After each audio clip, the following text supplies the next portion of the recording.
Good evening. This is Dominic with TheBackVlog. This past weekend, my fiance and I went together through Clair Obscur Expedition 33.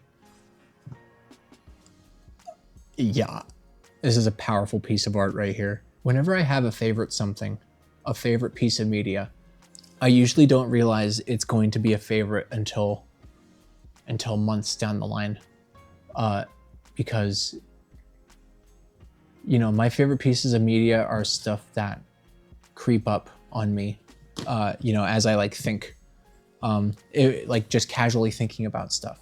If I'm thinking of Infinite Jest, as pretentious as that sounds, or 2001: A Space Odyssey, as pretentious as that sounds, if I think about those things as much as I do, or Silent Hill 2, for example, another media, if I think about those things as much as I do, why wouldn't I consider them favorites?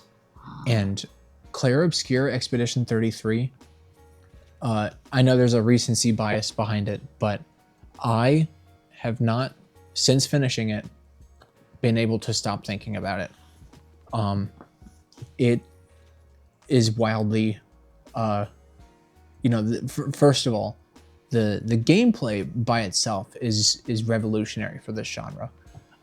And I know like older turn-based like JRPGs did kind of like incorporate QuickTime events.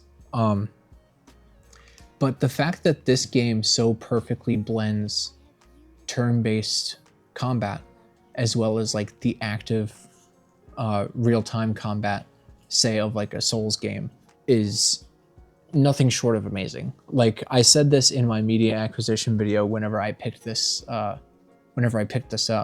We were in the middle of it, and Sekiro, Shadows Die Twice, that's another one of those pieces of media that like always crept up on me that I now consider a favorite. And I have been looking for a game to scratch the parrying itch ever since playing that game, and Expedition 33 finally answered that call. And I was not expecting that. It's a freaking turn-based RPG, and it's like the dodging and the parrying is so rewarding, and especially like whenever you start to like stack up, you learn the systems, and you stack up all of the I think they're called pictos in the game, the things that kind of like add on to how powerful or effective your parry is. When you stack the right stuff, it's so rewarding, dude. And that's just the gameplay. In terms of like the story, I'm probably gonna spoil the shit out of this game. So if you haven't played this, please be warned, you need to play this. Its approach to loss and grief is heartbreaking. There's something that happens like super early on at the end of Act 1 that really, like, the way that it's done puts the player in the shoes of the characters themselves, which is incredible because it allows you to feel firsthand what these characters are feeling. It's not just something that you watched, it's something that you experienced. And like, without going into like specifics, it's something that you become intimately familiar with, especially if you play that first act for a long time, and then that thing happens at the end of it, and then everything is different, and it never does go back to the way it was. And the way that that's like expressed through the gameplay itself is just powerful. When you realize the familial elements of this, about just like the struggles that a family goes through when they lose somebody, especially somebody in a patriarchal position, you sympathize with everybody, and the choice that you make at the end is imperative to morality.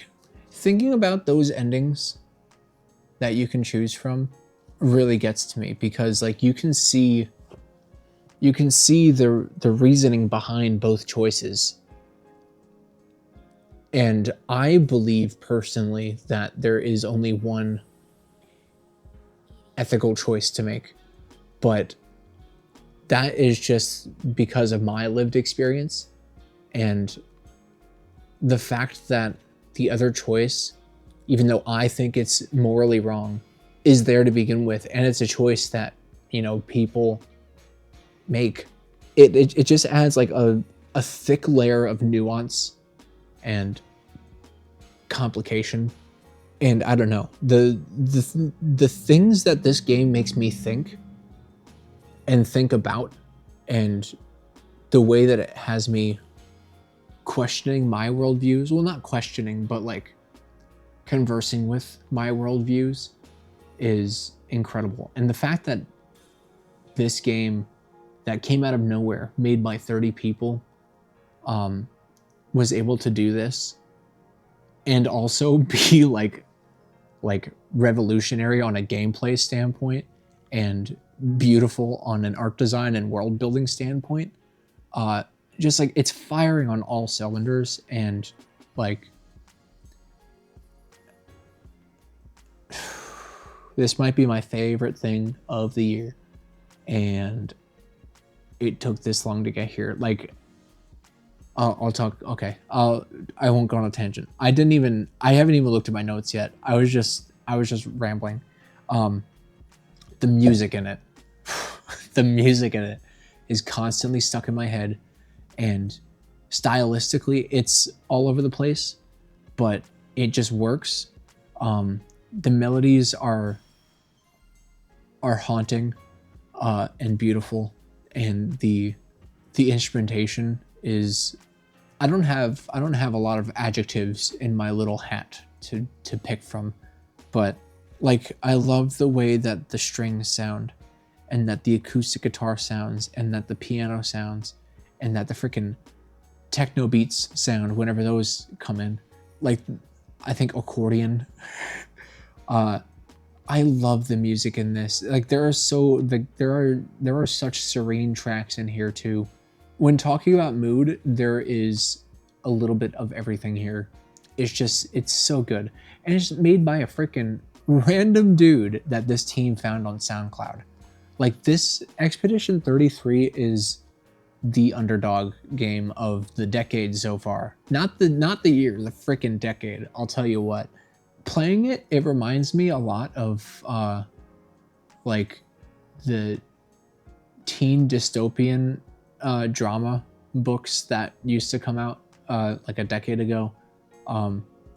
Like it just gives me like that vibe. Like so, like, you know, like the Maze Runners and your Hunger Games and your what have yous. It just gives me that vibe, and I don't know why. I guess it's like because there's this greater force that is wreaking havoc on a small community, and you know, you have your ragtag group of heroes to kind of stop it or get to the bottom of it or whatever. And I think maybe it has something to do with the fact that there's a long history of ragtag groups of people trying to get to the bottom of why this greater force is wreaking havoc upon them. Because you know, in the Hunger Games or like the Maze Runner, this stuff is like going on for generations. So I don't know, maybe it's that aspect of it. I'm not sure why it reminds me of that. Excuse the lighting change and the wardrobe change.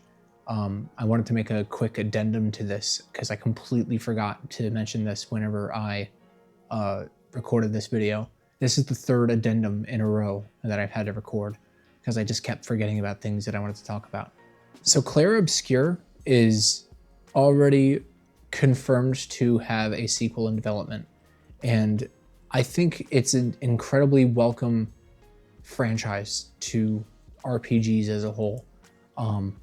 And not only the trajectory of that franchise in particular, but RPGs in particular, the way that the combat is done in Clair Obscur, I feel like a lot of developers are going to take notes. And I think the trajectory of that genre, thanks to this game, is going to be changed. Perhaps Final Fantasy will make its way back to turn-based, because I know ever since 15, it made its way to an action RPG, and I don't have an experience or an opinion about that, but I know a lot of people do have negative opinions about that. So I don't know. I think Clair Obscur Expedition 33 really perfected the formula, and I am so excited for not only the future of it, but for the future of the rest of the genre. And I'm really excited for the next Clair Obscur game.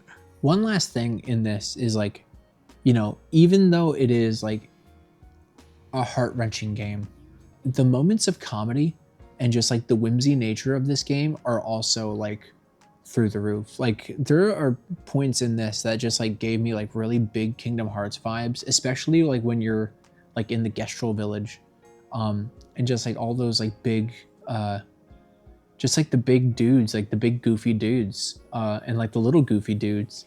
There's just goofy dudes all around, and the music is goofy, and just like the way that they interact with you and with each other, and the way that just the characters interact with each other in general. Like, I'm sure I could think of like some critiques with this game, but at the moment I have been so floored by every single aspect of this game, and like it's good. It's good. It's 10 out of 10. It's a 10 out of 10.